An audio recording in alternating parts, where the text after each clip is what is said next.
Hello, everyone. Thank you for joining us on our weekly virtual community meetings. Very excited to keep you guys involved and posted on the progress that we're making. In just a couple of minutes, the slide will be presented back up on the screen. But one of the things that we wanted to make sure that we did on a week-over-week basis is, one, communicate to you what's going on in the SkidRow community, along with what's the latest happenings as it relates to homelessness and COVID-19 in Los Angeles as it affects our residents and our community as well. There are themes that we've been implementing. So a few weeks ago when we launched these virtual community meetings, some of the things that we focused on what are our residents and our employees asking for to support their efforts to continue to serve our residents in the community at large. And we group them up, into three major categories that we've been soliciting and discussing and updating everyone on. The first was food.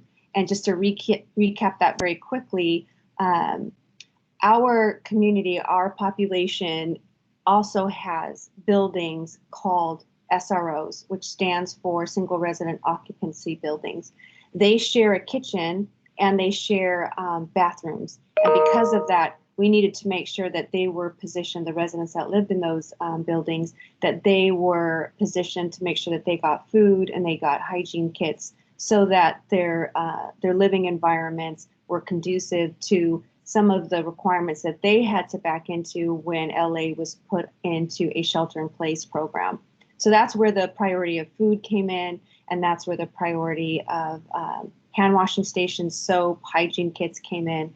And then the last, was security as it relates to making sure that our buildings and our properties, those communities within themselves, have the security and the safety as it relates to our resident needs. So recapping what we did a few weeks ago, we partnered with Assemblyman Miguel Santiago and his team, along with YMCA and a few restaurants that were serving our residents prepared meals. This week, what we're going to be doing is focusing on some of the collaborations and the partnerships that we've been working on for the last couple of weeks. We had a pretty strategic relationship kickoff between us and LA Can, and I'll give history on that in a couple of minutes. But Lava May also helped produce a lot of the materials and resources that we needed. So this week, today, we're going to be talking about the needs, the solutions, and the collaborations around what we did and what we could start to partner with and control. So the slide on the screen right now is a picture of a collaboration which was pretty strategic between LA Can, USC, and SkidRow Housing Trust. And what they did is we generated a fundraising effort over attempt. And for those of you that are just joining us, welcome and thank you so much. And if you could mute your line would be great. But winding back a little bit to the efforts that we did around watching. And thank you for joining us. But if you just joined us, don't unmute or with the lines of others.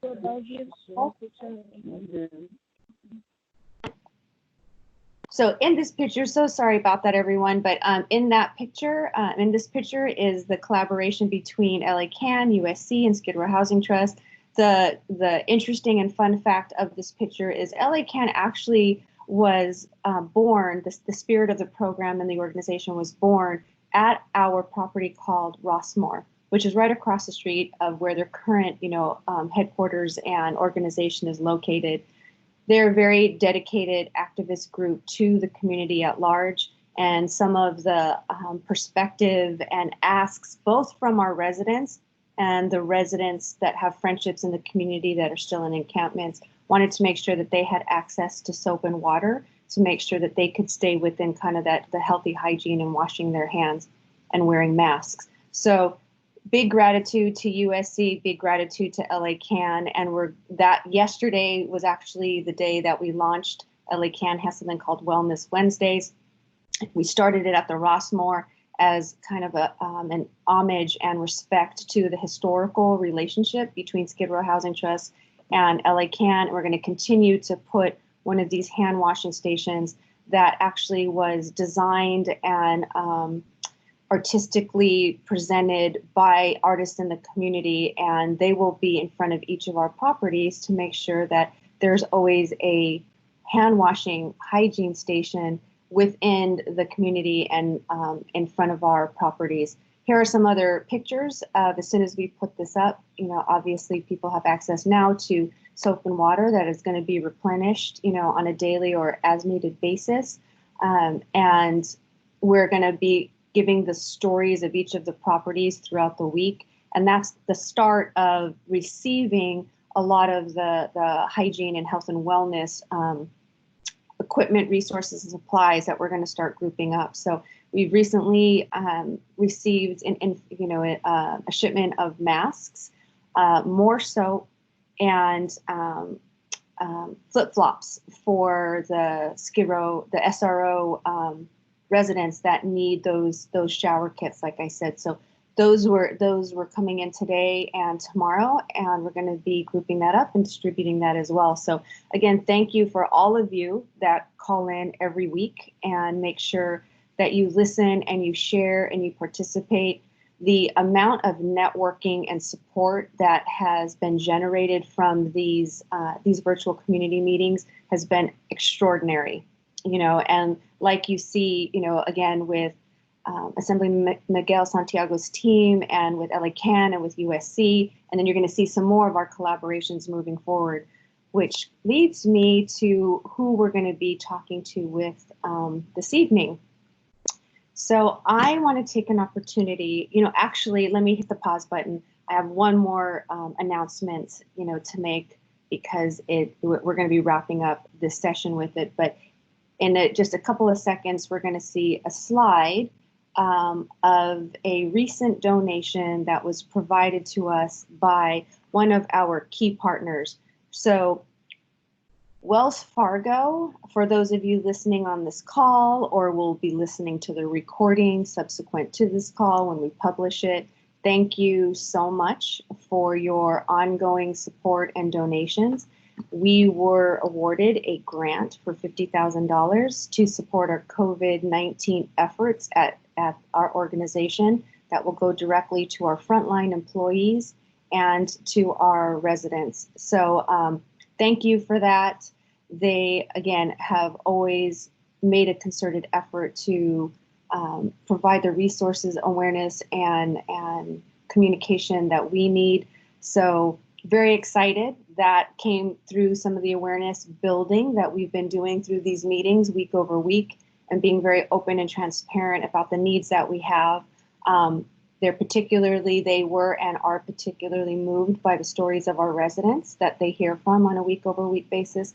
So again, deep gratitude to Wells Fargo, and thank you for supporting us during this time. This effort happens to coincide with Giving Tuesday. So at the end of each year, there is a kind of a worldwide effort, that brings awareness to 501c3 efforts. That got moved up a little bit this year. And in the slide that we just got off of, there's, something called Giving Tuesday. It's actually May 5th.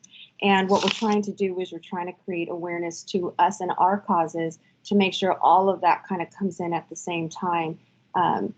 Wells Fargo was the first part of it as it donates, and the real-time update that we just got that we're going to be tracking, over the next couple of days, and we'll make sure that we share a shout out and support to you next week. We've actually generated a couple of online donations from those of you that are listening right now, so thank you for that as well. So Giving Tuesday is coming up. Please keep us, front and center in your mind and the efforts that we're doing as it relates to the residents and the employees that are serving the residents. We have the standard calls to action that you see. So make a gift. That is always the way to help. Advocate for us. We make it very easy. So when you see these links on your screen or in the following emails, you can just click on those links. Makes it very easy for you to advocate for us on our behalf to, our political partners, and any funders or aggregators that pay attention to what our needs are. Amazon wish list, very easy, very self-explanatory. Volunteer virtually. We are in our final phases of the volunteer program. We're working through some of the confidentiality requirements, the technological requirements. We have a team that's very dedicated and passionate, towards this. So we're going to be reaching out to you if we haven't already on more of the details in our volunteer virtualism structure. So thank you. Continue to share our information, join our mailing list, get your family and friends. We're going to start doing a series of making sure that we show what happens on each of our properties, the residents from our properties, the activity that's happening within those communities. They're very inspiring stories, and we thank you for, again, supporting us and tuning into all of our meetings on a week-over-week basis during this COVID-19 timeframe. Okay, with that, you can go to the next slide. We're really excited about this week's guest speaker. We are obviously going to be having a conversation with Diane Yentel. She is a large advocate and influencer about the affordable community that we're serving right now. So Diane is the president and CEO of the National Low Income Housing Coalition, a membership organization dedicated solely to achieving socially just public policy that ensures people with the lowest incomes in the United States have affordable and decent homes. Diane is a veteran affordable housing policy expert with nearly 2 decades to work on affordable housing and community development. We're honored and excited to engage in this conversation with her. So I would like to introduce her now, and she is going to be logging in, and you'll see her face in just a couple minutes. Sometimes it takes a couple of minutes to get the technology to sync. So we're going to have a Q&A session, an active Q&A session with her. So I'm very excited to do so. Hi, I'm here. Can you see me? Awesome. We cannot see you, but we definitely can hear you. Oh, my camera is on. I can see myself. There, we can see you now. Okay, great. Yes. Welcome and thank you. Sure. Thanks for the opportunity to be here, and thanks for all your great work. So obviously, it's deep gratitude for you to joining us tonight. We know it's probably late, where you're located right now. So carving out the time and dedicating it to our mission and cause, very much appreciated. So for the people who may not know what National Low Income Housing is, can you give us an overview? Sure. So I'm with the National Low Income Housing Coalition. We are a membership organization that's dedicated to achieving socially just public policy that ensures that the lowest income people have decent, accessible, affordable homes. So in other words, our work is all around advancing federal policies to make homes affordable for the lowest income people. Outstanding. NLICH works on a national level. Can you talk a little bit about your efforts nationally and then specifically or locally how that affects, Southern California? Sure. In order to achieve the kind of federal investments that we need to end homelessness and end what we call housing poverty, we ground all of our policy work in research. So we put out a lot of reports every year that kind of make the case for how many homes we lack that are affordable and available to the lowest income people. We do that through a report called The Gap. We put out a report called Out of Reach that we've been doing for 35 years, and that's where we come up with what we call the housing wage. And that's how much somebody needs to earn an hour just to be able to afford a 1 or 2 bedroom apartment. These 2 pieces of research really help make the case for why we need more investments. And most of the research that we do, we break it down to the state and local level so that local practitioners or people experiencing homelessness or media or policymakers can understand what housing insecurity and homelessness looks like in their community, and then they can also have a picture of how that fits into the national scope. So research is really foundational to our work. We do organizing, so we have We have a little over 1,000 dues paying members, but we have a network of about 165,000 nationally. And we have a field team that works closely with our members and our partners throughout the country to activate them to work with us on federal policy change. We do a lot of work with the media, so both through traditional media and social media, getting stories told about the crisis and the solutions, again, to really build pressure and political will for the change that we need. And then a lot of work on policy, right? Both direct lobbying and leading national campaigns. So we have 4 or 5 national campaigns that we lead. All of it to, expand our network, expand the number of people that are pushing Congress to invest more. That's like beyond impressive work. So I'm selfishly, on behalf of SkidRow Housing Trust, really excited that we got connected, because we'd love to continue the work and the conversation, supporting your efforts, because you're actually supporting our efforts. Absolutely. By what you do. So thank you, and impressive work. I want to text a couple of people saying, okay, did you hear that? Let's get some ideas going. Okay, so before this pandemic, you were working on a bill called Housing is a Human Right Act. Yeah. Can you talk a little bit more about that? Yeah, that's a bill that was introduced by Congresswoman Jayapal. She's the head of the Progressive Caucus in the House. And it's a bill that, many of us have talked about housing being a human right for a long time. And this one looks at what would it actually take to be able to make that real. And so that bill in particular is around expanding funding to end homelessness. So it would significantly increase the funds that are available right now through emergency solutions grants and COC funds. Altogether, they receive about $2.5 or $3 billion a year. The Housing is a Human Right Act would increase that funding to $20 billion a year. So really significant investments in the work that you all do and others are doing to end homelessness. And that bill is one of 6 or 7 bills that together make up what's called the I'm blanking on what it's called now. The People's Housing Platform. And so that was introduced by a number of different progressive members of Congress. And so there's this one bill that's focused on funding for homeless services and homeless prevention. And then there's a number of other bills that go with it that increase investments in building housing that's affordable for the lowest income people. So all together, those bills represent really what it would take to make housing a human right and really live up to that.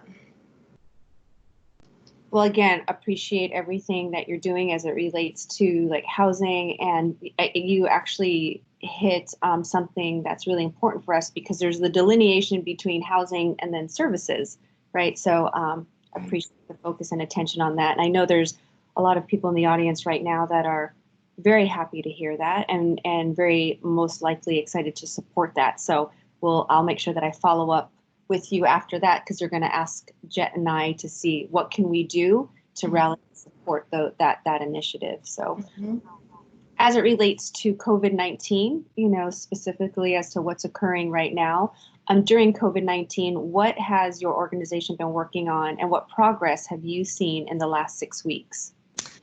Yeah, so we have really turned all of our attention as an organization to COVID-19 and to getting Congress to provide the resources that are needed as it relates to extremely low-income people, whether they're experiencing homelessness or they're right on the cusp.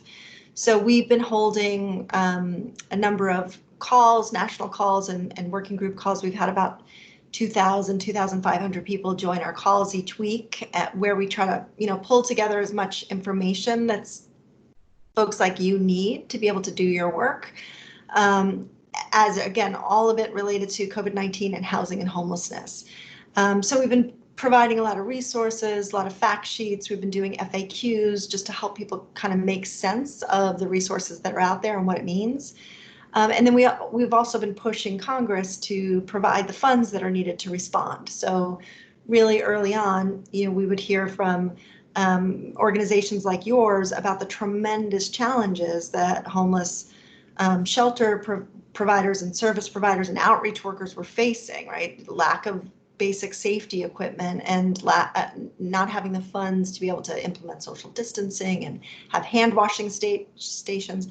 So we really quickly mobilized and pushed Congress and ultimately were successful in getting $12 billion funded for housing and homelessness, which is not enough. We need a lot more, but it's a very good start. So we pushed to get, and Congress did provide $4 billion in emergency solutions grants. So those dollars are just now starting to get out to local communities so that you can have the resources you need to keep people alive and keep people safe and try to get people housed. There was also $5 billion in a program called the Community Development Block Grant Program, and that's funds that can be used for rental assistance, among other things. And then we also were able to get some limited federal eviction moratoriums, so to keep people housed. So now our work is about both trying to make sure that those funds get to communities as quickly as possible so you can put it to good use, urging communities to make sure that those limited resources go to the people who need it the most right now, which is people experiencing homelessness or who are right on the cusp, and then continuing to push Congress to provide much more because it's not enough and we still need them, and they need to provide much more. So I think so the success has been that we have been able to get some resources to local communities, and the work continues. Yeah, and just keep fighting for those resources and Right. funding, support, and awareness to keep happening. There is something, you know, that you touched upon that is very kind of near and dear to us, and you know, COVID-19 has obviously touched everyone, and you mentioned housing is healthcare, which is, you know, obviously something we're very aware of and integrated. But can you, from your perspective, can you talk about what that means, you know, what that means to you and your organization? Yeah, I mean, you know, many of us have been saying that, I think, for a long time. Housing is healthcare, because we understand that people are healthier when they are affordably and stably housed.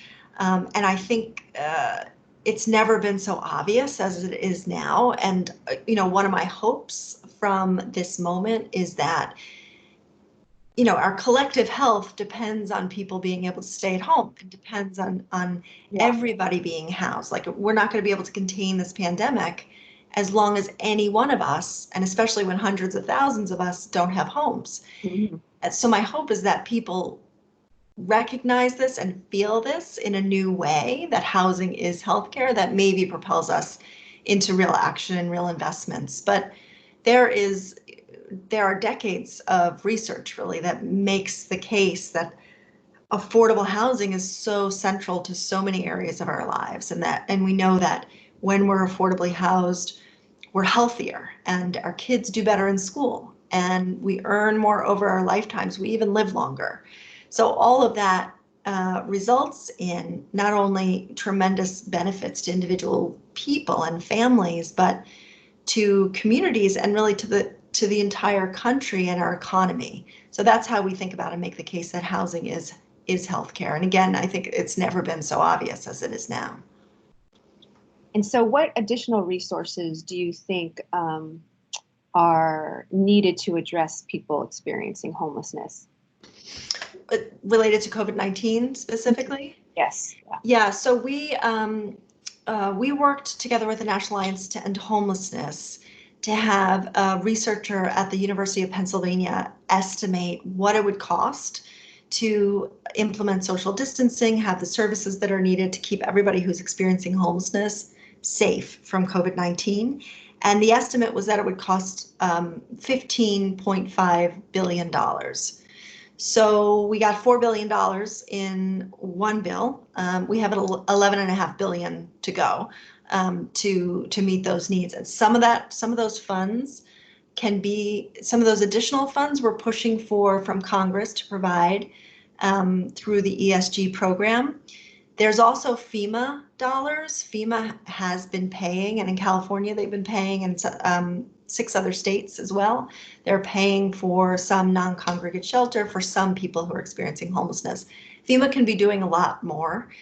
They have, in some ways, unlimited resources, so we also need to keep pushing them to get that money out to be put to use quickly, and throughout the country, not only in the states where the governors are being really aggressive to get that money.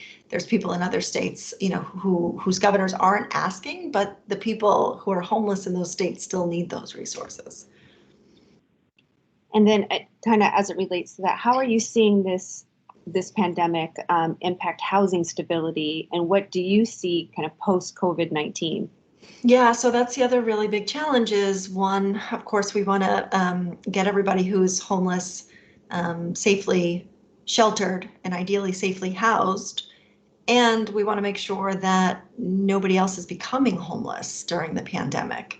Yeah. And I would say, just to go back on the homelessness resources too, I think the other thing that we're really thinking about a lot, and I'm sure you are too, I would love to hear all of your thoughts about it at some point, but is for all these people who were able to get into hotels, out of congregate shelters or off the sidewalks and into hotels, that's so important, and we need to do it. And we need to make sure that when this crisis ends, that we're not having people go back to the sidewalks they were sleeping on or back to shelters. It's just completely unacceptable, and we have to ensure that we're thinking longer term, and we're pushing policymakers to think and act longer term.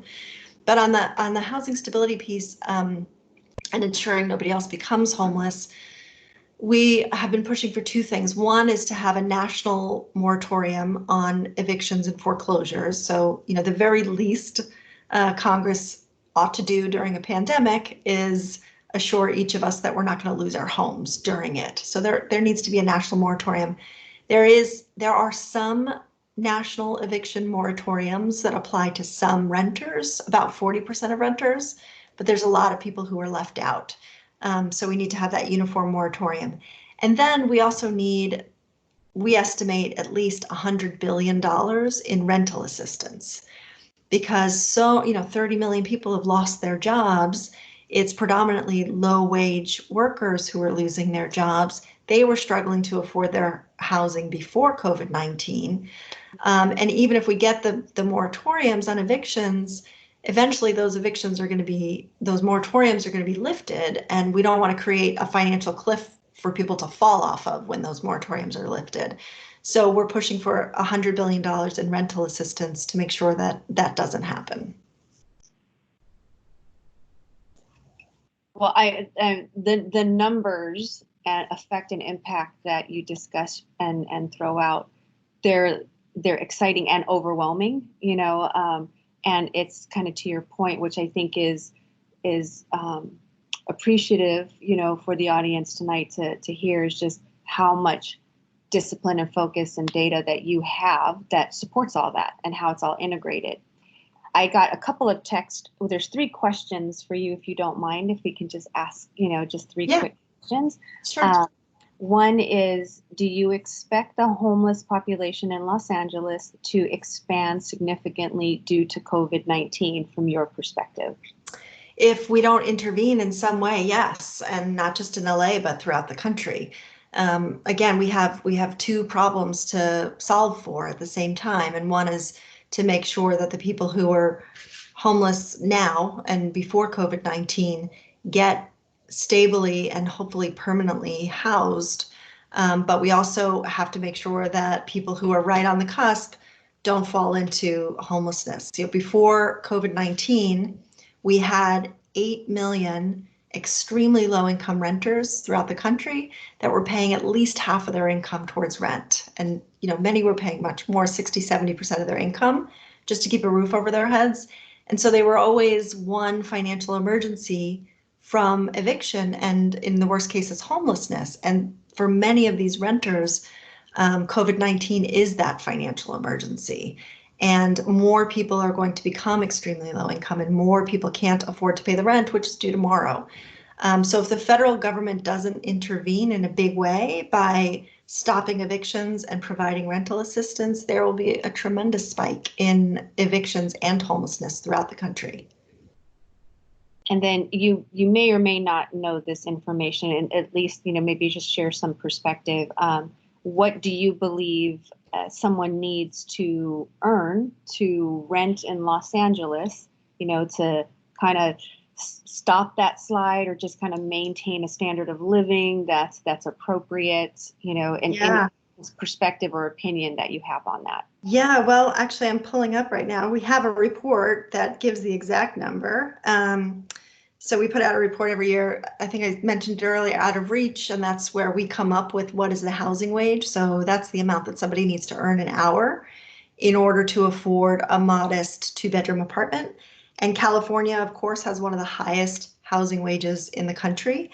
And it is actually, it has the second highest housing wage in the whole country. And we estimate it would be $35 an hour just to be able to afford to rent a modest 2-bedroom apartment. That's for the state of California. We have the data for LA too. I'm certain it's higher, but I don't want to pull that up right now. But I would say that for that $35 an hour for that 2-bedroom apartment, that would mean somebody who's earning minimum wage would have to work 116 hours a week to get that 2-bedroom apartment. Wow. Yeah, not possible. Yeah. Just breaking it down that way is stark and alarming, because thinking about that way really lands perspective, because people intuitively know it, but hearing that is stunning and amazing. And thank you for that. And the last question is, what can we, watching the video or listening to this meeting, do to get involved or to help you? So, well, you can always get involved by going to our website, which is nlihc.org, and we have lots of resources there, and you can sign up to get our newsletter and our calls to action. But right now, you can call your member of Congress and tell them that we need this $100 billion in rental assistance. You're right that they're big numbers, and it is a steep hill that we have to climb to actually achieve that in Congress. The $12 billion that we were able to achieve happened really quickly. It happened in a moment where everybody agreed big money was needed. Now we're asking for 10 times as much when members of Congress are really starting to pull back and say, well, maybe we've spent enough. So we need to push harder than ever. And I would say that your members of Congress, Maxine Waters is actually a big champion, and she's going to be introducing the legislation for $100 billion in rental assistance soon. So you can call to thank her. And if you are from, or you have family, or you know anybody from San Francisco, Nancy Pelosi also often agrees that we need more for housing. But when it comes down to prioritizing, like, what are the top 3 things that Democrats can get in this next bill, housing's not always in her top 3, and we need to get it there. So call your member of Congress, have your friends and family and your network call your members of Congress, and help us get these new funds over the finish line, because I know you'll put them to really good use if we can get there. Yeah. Well, thank you for all of that. I don't know if you want to wrap up with any last messages that you want us to take away. We're very grateful and excited that we got connected to you, that you took the time out to communicate and present to us, today. And then most importantly, we're really excited about all the things we can do together moving forward. So is there any last comments, questions, concerns that you want to share that we didn't ask about? No, I think that's it. I would just say thanks to you too for your leadership and your great work, and thanks for the opportunity to be here tonight. I enjoyed it. Thank you. Thank you very much. Okay, take care. Yeah. And then with that, we are actually going to hear from one of our residents. Next up, I'd like to introduce Raymond Peters. He's a resident at the Rossmore since 2011. Raymond has gotten his degree, a new job, and is moving out next week into his own place. So we're very excited. We're very proud. We're very honored, to have him participate with us tonight, to share his story. So please join me in welcoming Raymond Peters. To Raymond Peters. Hi, this is Jet Doy. I'm the Vice President of Advancement for SkidRow Housing Trust, and I am going to be interviewing Raymond tonight. But Raymond, we want to welcome you and we want to congratulate you. And we really want to thank you for taking the time to talk about your journey. And we are all so elated that you're moving out and moving up next week. And we're looking forward to hearing about your journey and understanding more about why and how it's important to advocate for kind of abstract policy things and amounts of money that it's difficult for people to understand. I feel like stories really help with that, and yours is so extraordinary. Could you start by telling us a little bit about how you came to Skid Row in the first place and what happened for you before you came to Skid Row Housing Trust?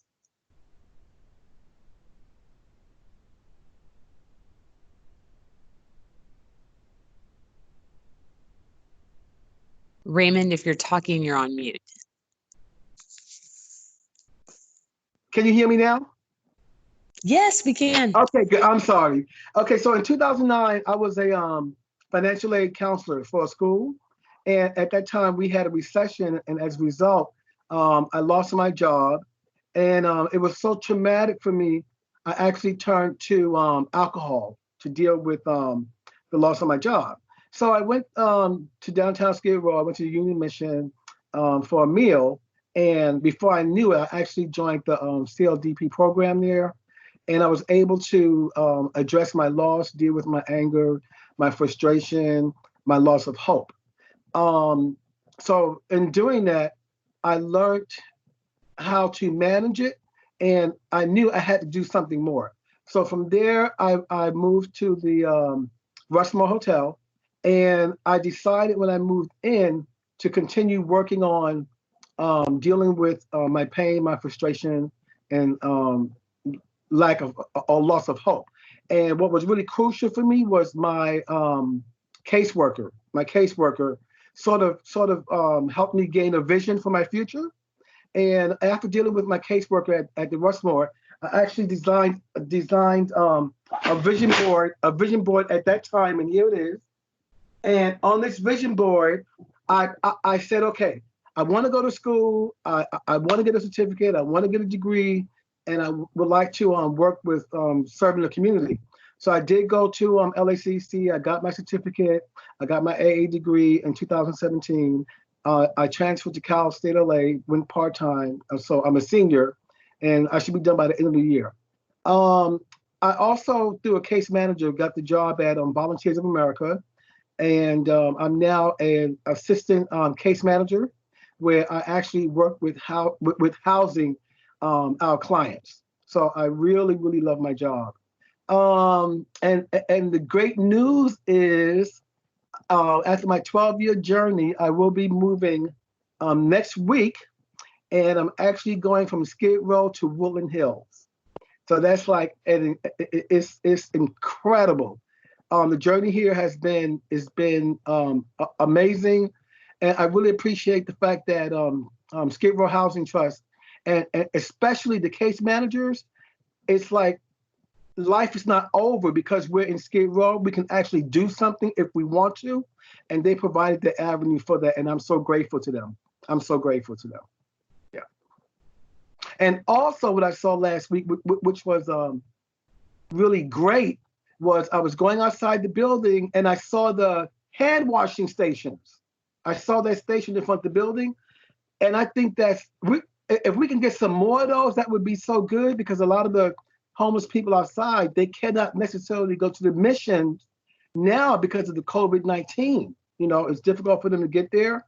So the hand washing stations, I hope to get more of those to service the homeless community. It's really a good deal, and I've actually used it for myself just to use it because it's there. So I hope we get some more of those. I really, really appreciate everything that you've shared with us tonight, and we are all so happy and proud of you. If there was one thing that you would really want for people who are on this call and trying to listen and trying to understand about why they should care about Skid Row or Oh, support yes. organizations like Skid Row Housing Trusts. Yes. Could you help people understand that? Yes. I think that they should care because when you're in Skid Row, society immediately puts a jacket on you and you're stigmatized. And and because you're down here, a lot of people think that either you're lazy or you're on drugs or something like that. And that's not the case for a lot of us. A lot of us just found ourselves in a bad situation. So it's good for people to give, because when you give to an organization like Skid Row Housing Trust, it helps somebody like myself who came literally off the street and off the bottle, rebuild my life, and now I could actually give back to society. I'm now a taxpayer, which I never knew I would love, but I'm a taxpayer. So it's really important for them to invest in this community, because there are a lot of us that we just need a hand up, not a hand out. And the funds that people donate, it literally changes the game and it changes people's lives. I'm telling you, my life has completely changed 360 degrees. I've never thought that my life would end up the way it is now. I'm more happier now than I've ever been in my entire life.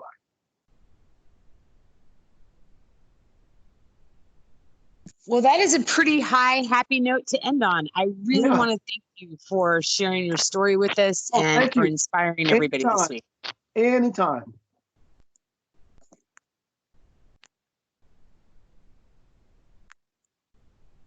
Okay, Erica, I think we're ready for the next slide. All right.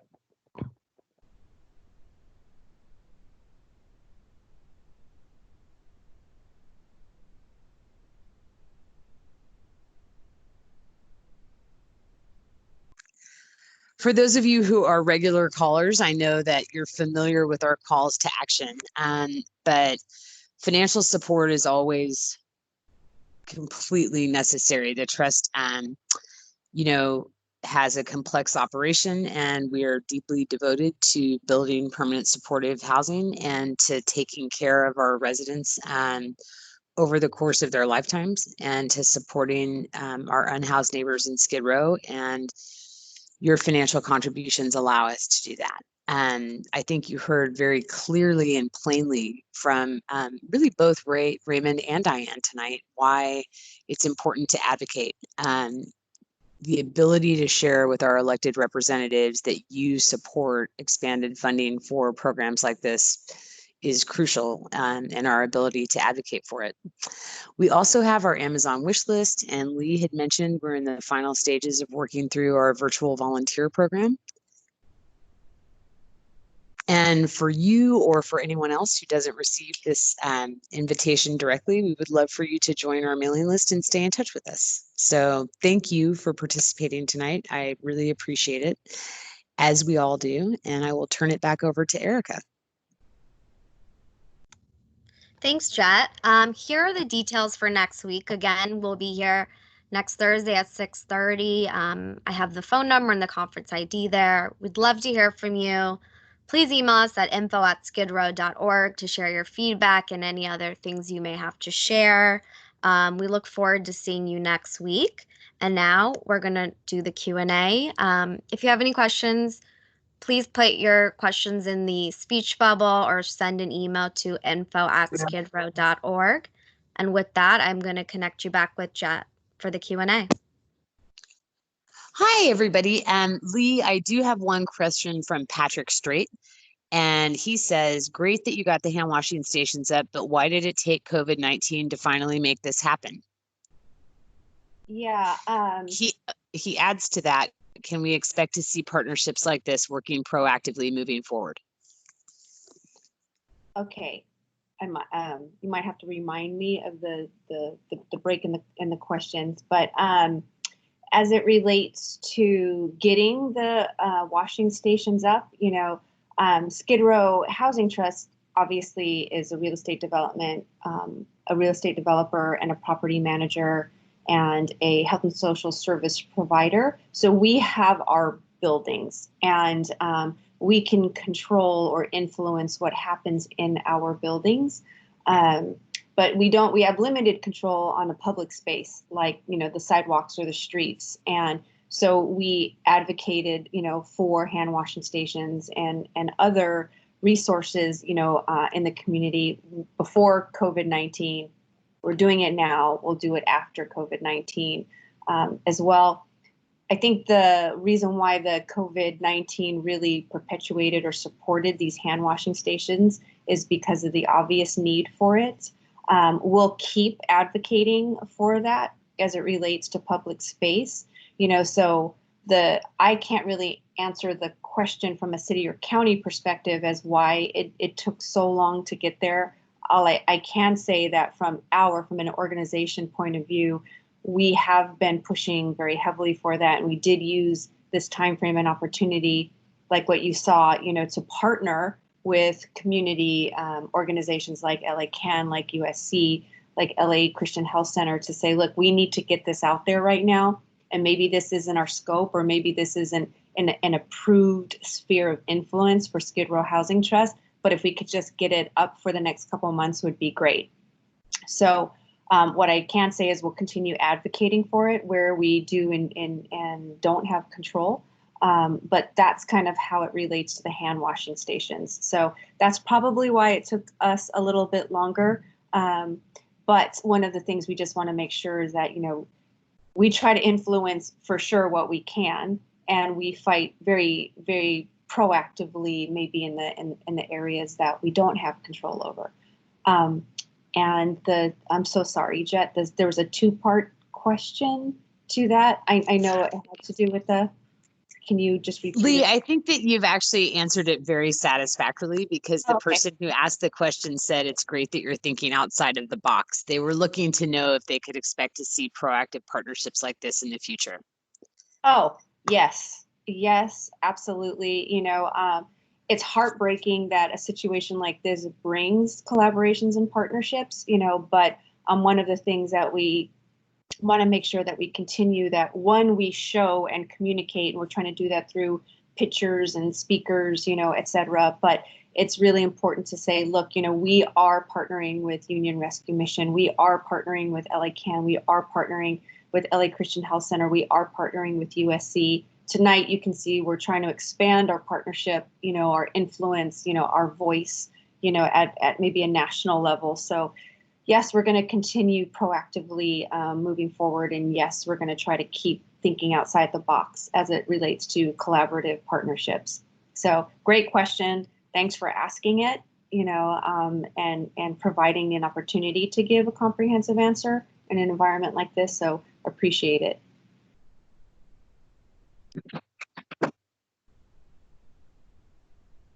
Lee, thank you so much for that.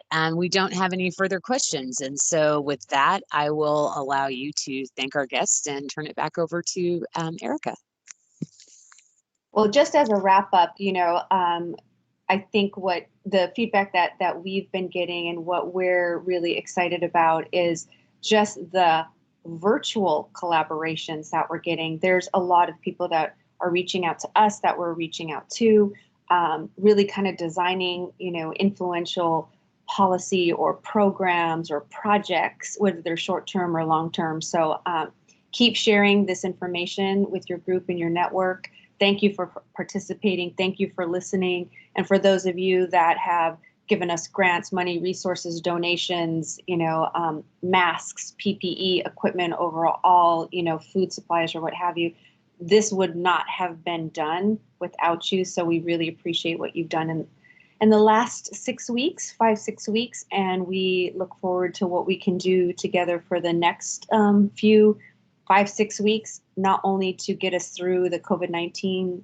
timeframe, but to establish precedent and policy moving forward way past that. So appreciate it. And thank you. Thank you, everyone. And with that, I'm going to turn it back over to Erica. Thanks, everyone, for joining us tonight. We hope to see you again next week.